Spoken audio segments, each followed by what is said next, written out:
बिस्मिल्लाहिर्रहमानिर्रहीम। अस्सलाम वालेकुम students, my name is Imran Ahmed and I am your computer science teacher. Students, आज हम अपनी क्लास 10 का चैप्टर नंबर 7 का लास्ट लेक्चर करेंगे। स्टूडेंट्स, इस लेक्चर के अंदर अगर आपको प्रीवियस लेक्चर याद हो तो हमने एक्सरसाइज को स्टार्ट किया था। तो स्टूडेंट्स आइए फिर देखते हैं कि आज हमारे पास एक्सरसाइज के अंदर कौन कौन से क्वेश्चंस अवेलेबल हैं। So let's see. तो स्टूडेंट्स ये हमारा चैप्टर नंबर 7 है जिसका नाम है माइक्रोसॉफ्ट वर्ड। अगर आपको प्रीवियस लेक्चर याद हो तो हमने एक्सरसाइज को स्टार्ट किया था। उसमें हमने एक्सरसाइज नंबर 1 देखी थी और फिर हमने एक्सरसाइज के अंदर जो क्वेश्चन नंबर हमारा 3 है हमने उसको देखा था। आज स्टूडेंट हम क्वेश्चन नंबर 2 की पहले बात करेंगे और इसके बाद जो बाकी क्वेश्चन है फिर हम उसकी बात करेंगे। स्टूडेंट्स क्वेश्चन नंबर 2 है choose the correct answer. Mean आपके पास एक स्टेटमेंट गिवन होती है और स्टेटमेंट के अगेंस्ट आपके पास 4 चॉइसेस गिवन होती हैं। आपने उसमें से बेस्ट जो चॉइस है उसको सिलेक्ट करना होता है। स्टूडेंट्स इसके अंदर एक चीज आपने याद रखनी है कि जब भी आपको स्टेटमेंट दी जाए आपने स्टेटमेंट को अच्छी तरह रीड आउट करना है। रीड आउट करने के बाद उसके बाद आपने जो आपके ऑप्शंस अवेलेबल हैं उन ऑप्शंस को भी आपने अच्छी तरह रीड आउट करना है और चारों ऑप्शंस को। आपने ऐसा नहीं करना कि अगर पहली ऑप्शन आपको सही लगती है तो आप उसी को सिलेक्ट करें और आप नेक्स्ट क्वेश्चन पे चले जाएं। पॉसिबल है कि आपकी पहली ऑप्शन भी ठीक हो, दूसरी ऑप्शन भी ठीक हो, तीसरी भी हो और लास्ट में लिखा हो कि ऑल ऑफ अबव। तो इसका मतलब है कि आपका जो लास्ट का आंसर है वो सही होगा। तो ये बात याद रखिएगा, हमेशा आपने जितनी भी ऑप्शंस अवेलेबल हैं तमाम ऑप्शंस को रीड जरूर एक दफा करें और फिर उसमें से बेस्ट वन जो है उसको सिलेक्ट कीजिएगा। तो आइए नंबर 1 देखते हैं। Which keyboard shortcut is used for double underline. Double underline के लिए हम किस कीबोर्ड शॉर्टकट को यूज करते हैं देखते हैं। ऑप्शंस कौन सी है? Control plus shift plus D. B option है कंट्रोल प्लस ब्रैकेट है। सी ऑप्शन है control plus shift plus M है। डी ऑप्शन है शिफ्ट प्लस F3 है।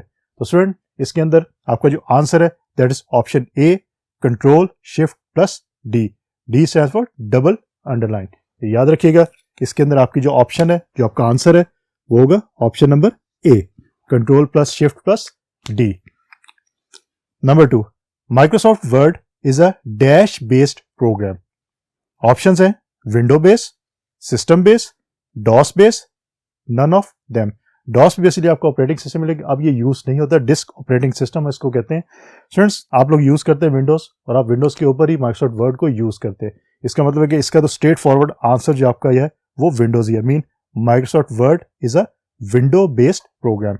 मीन आपका जो एप्लीकेशन प्रोग्राम माइक्रोसॉफ्ट वर्ड ये विंडोज ऑपरेटिंग सिस्टम के ऊपर रन होता है। तो इसमें आपका जो आंसर है दैट इज ऑप्शन नंबर ए होगा। स्टूडेंट्स अब देखते हैं कि हमारे पास नंबर 3 के ऊपर कौन सी स्टेटमेंट अवेलेबल है और उसके अगेंस्ट हमारे पास कौन सी 4 जो ऑप्शंस अवेलेबल है और फिर हम उसमें से बेस्ट ऑप्शन कैसे सिलेक्ट करेंगे। So let's see. So number 3 option which of the following bars provide the information about application software.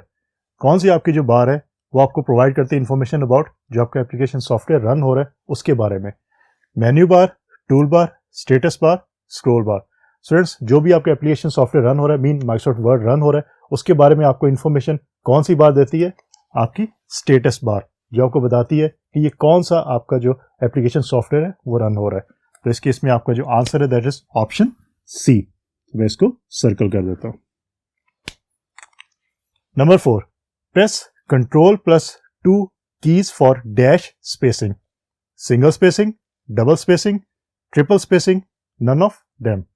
अगर आप कंट्रोल प्लस 2 को प्रेस करते हैं तो आपकी जो स्पेसिंग है लाइन के दरमियान वो कितनी स्पेसिंग हो सकती है? सिंगल स्पेसिंग हो सकती है, डबल स्पेसिंग है या ट्रिपल स्पेसिंग है। तो स्टूडेंट्स इसको याद रखिए आप 2 से, 2 मीन डबल, 1 होगा तो सिंगल, आप 2 से डबल को ज़हन में रखें तो आपका जो आंसर है वो डबल स्पेसिंग होगा। तो इस केस में आपका जो बेस्ट आंसर है that is option number B होगा।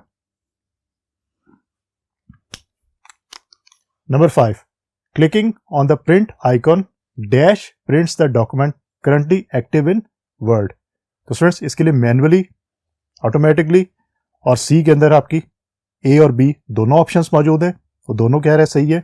डी के अंदर नन ऑफ देम है।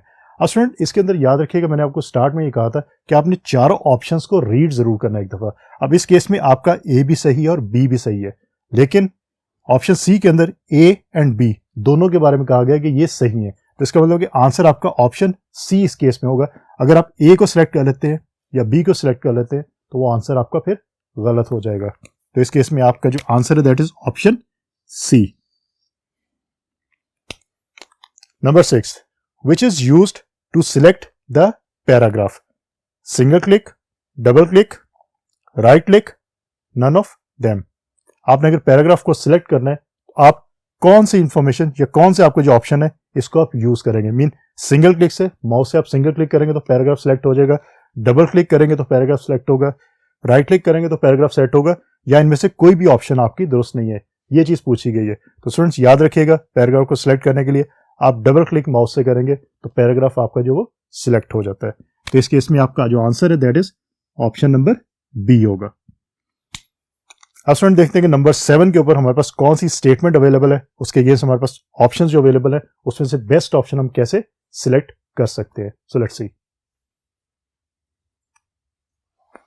Number 7, control plus F is used for, options है अनडू के लिए, फाइंड के लिए, पेज ब्रेक के लिए या रीडू के लिए। अब स्टूडेंट्स आप अगर गौर से इसको पढ़े स्टेटमेंट को, control plus F is used for, control का आपको पता है कि कंट्रोल शॉर्टकट की है, कीबोर्ड से जो भी आप शॉर्टकट की को यूज करते हैं उसमें आप कंट्रोल का जो की है उसको लाजमी यूज करते हैं। एफ से आप देखें आपके पास जो ऑप्शंस हैं अनडू की, पेज ब्रेक की, रीडू की और फाइंड की, अब देखें एफ से कौन सी जो आपकी जो है वो बन सकती है। मीन फाइंड को अगर आप देखें ऑप्शन बी को, तो फाइंड में जो पहला लेटर है एफ वो बेसिकली आपके कंट्रोल एफ के अंदर शामिल है। तो स्ट्रेट फॉरवर्ड इससे आप अंडरस्टैंड कर सकते हैं कि आपका आंसर क्या हो सकता है। तो कंट्रोल एफ जो है इज यूज फॉर फाइंड के लिए। अगर आपने अपने डॉक्यूमेंट के अंदर से कोई भी वर्ड फाइंड करना है तो आप कंट्रोल एफ का जो शॉर्टकट की है उसको यूज कर सकते हैं। तो स्टूडेंट इस केस के अंदर हमारे पास जो आंसर है दैट इज ऑप्शन बी। अब देख सकते हैं आप इस क्वेश्चन के अंदर आपने क्वेश्चन में से ही आंसर जो फाइंड आउट कर लिया। तो आपके कई क्वेश्चंस ऐसे भी होते हैं जिसमें से आप क्वेश्चन के अंदर से आंसर फाइंड आउट कर लेते हैं या उसका हिंट आपको जरूर मिल जाता है। तो उसकी बेस के ऊपर आप जो वो बेस्ट चॉइस है उसको सिलेक्ट कर सकते हैं। तो ये चीज आपने याद रखनी है। इस तरह आपके जो एरर के चांस है वो कम से कम होंगे और ज्यादा चांसेस यही कि आपका आंसर वो ठीक होगा। Number 8, which option is not in edit menu? Students हमने लेक्चर्स के अंदर एडिट मेन्यू के बारे में देखा था, डिटेल से देखा था कि उसके अंदर कौन कौन सी ऑप्शंस जो मौजूद होती है। यहाँ पे ये कहा गया कि which option is not, mean in चारों में से वो कौन सी ऑप्शन है जो एडिट मेन्यू में शामिल नहीं है। Let's see. First one is A is undo, B is redo, C is find and D is font. Students अगर आप देखें इन चारों में तो आप फॉन्ट के बारे में हमने सेपरेटली स्टडी किया था डिटेल के साथ। तो इसका ये मतलब है कि फॉन्ट की जो ऑप्शन है वो एडिट मेन्यू के अंदर शामिल नहीं होती, वो सेपरेट होती है। तो इस केस में आपका जो आंसर है दैट इज ऑप्शन डी। तो इसको हम सर्कल कर लेते हैं। Next question is which keyboard shortcut is used to make the selected word bold?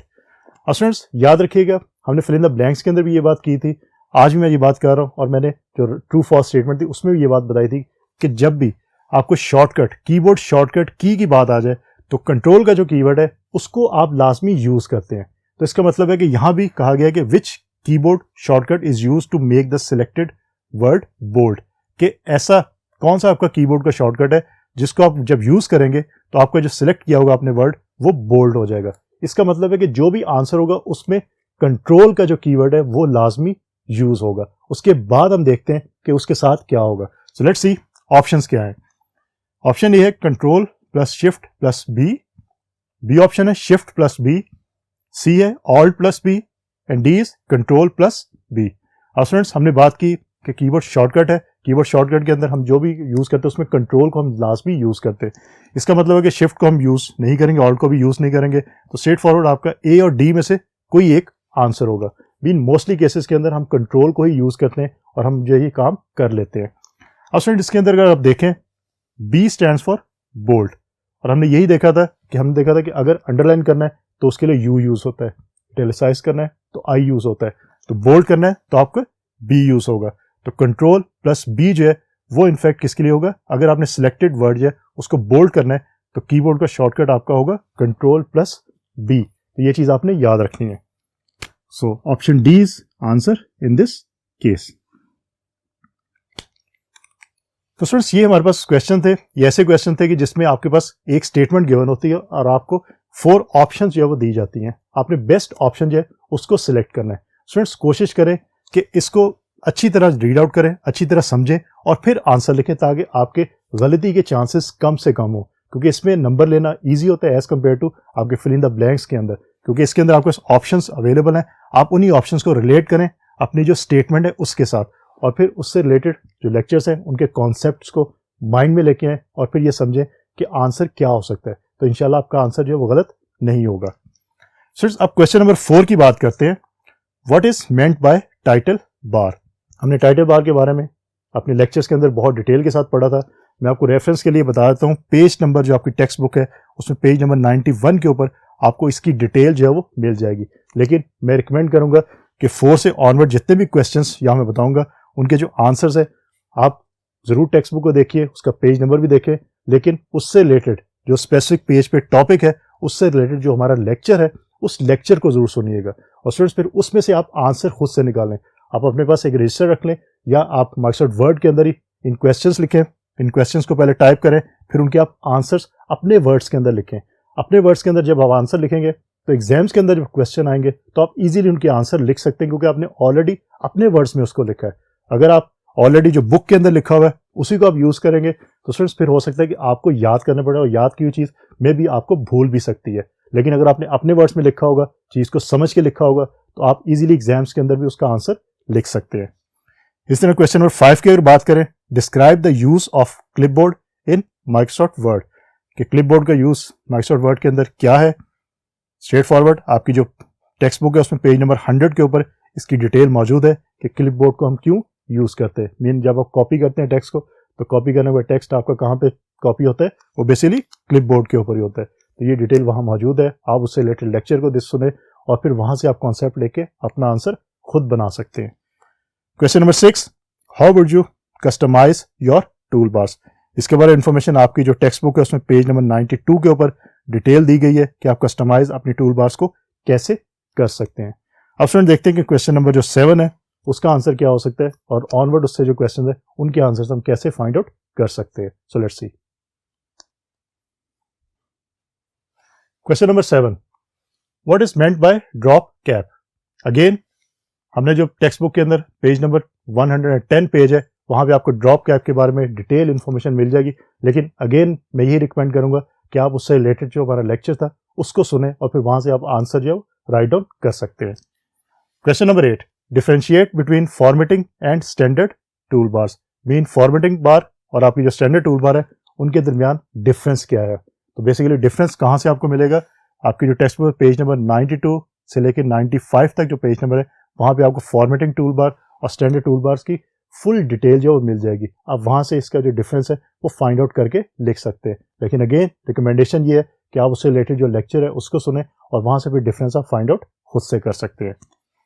Question number 9, define the different views of document, कि डॉक्यूमेंट को आप किस तरह व्यू कर सकते हैं। जो डिफरेंट आपके पास टाइप्स मौजूद है, डिफरेंट तरीके मौजूद हैं डॉक्यूमेंट को व्यू करने के, वो कौन कौन से हैं। तो अगेन आपकी जो टेक्स्ट बुक है उसमें पेज नंबर 96 के ऊपर वो डिटेल मौजूद है, जिसमें आपका नॉर्मल व्यू है, वेब पेज लेआउट है एंड एक्सेट्रा एक्सेट्रा। तो आप इनको यूज कर सकते हैं। Question number 10, how can you run the spell checker of MS word, कि MS वर्ड के अंदर जो स्पेल चेकर है उसको आप कैसे यूज कर सकते हैं या उसको कैसे आप रन कर सकते हैं। तो आपकी टेक्स्ट बुक के अंदर पेज नंबर 114 के ऊपर ये डिटेल मौजूद है कि स्पेल चेकर को आप कैसे रन कर सकते हैं या कैसे यूज कर सकते हैं। बाय डिफॉल्ट आपका स्पेल चेकर होता है वो माइक्रोसॉफ्ट वर्ड के अंदर ऑलरेडी रन है, होता है, यूज हो रहा होता है। आप जब भी कोई भी टेक्स्ट टाइप करते हैं तो स्पेल चेकर स्पेल को चेक कर रहा होता है। जो भी टेक्स्ट आपने टाइप किया उनके स्पेलिंग को स्पेल चेकर चेक खुद से कर रहा होता है।